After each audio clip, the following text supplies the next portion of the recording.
On the morning of June 6, 1944, nearly 160,000 Allied soldiers crossed the English Channel and stormed 5 beaches along a 50-mile stretch of Normandy, France. The United States led the assault to try to retake the western coast of Europe from the Germans, who had conquered and been occupying it for 4 years. On June 6, 1944, the Allied forces led by General Eisenhower began the invasion of Western Europe and North. It had been in planning for years, and its date was finally decided upon during the Tehran Conference in November 1943 to relieve pressure on the Soviets. General George S. Patton led Operation Fortitude.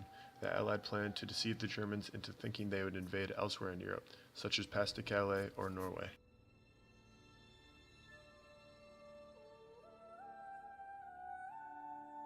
All kinds of technology was invented to clear mines, transport troops, and do other kinds of jobs. Most notably, floating tanks were devised to give support to ground troops, though many sank before making it to the beaches.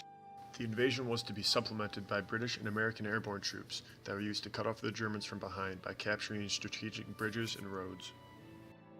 5 landing beaches were determined across 50 miles of the Normandy coastline.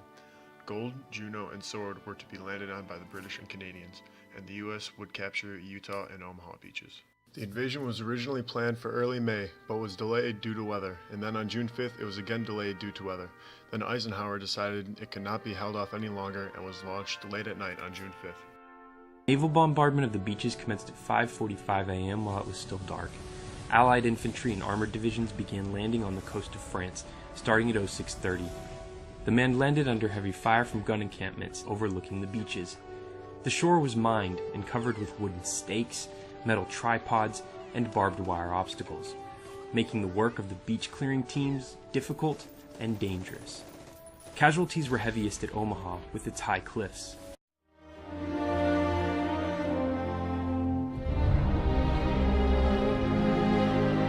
Goals for D-Day were not met until days later because of intense German defense.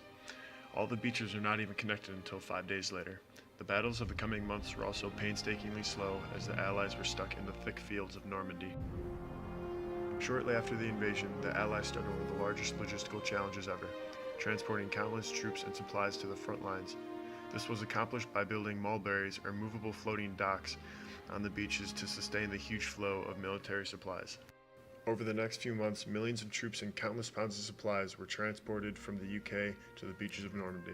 The people of the US and its allied countries were brought together to support their husbands, brothers, and fathers overseas. Tensions were lessened between the Allies as the US and the UK took pressure off the Soviets.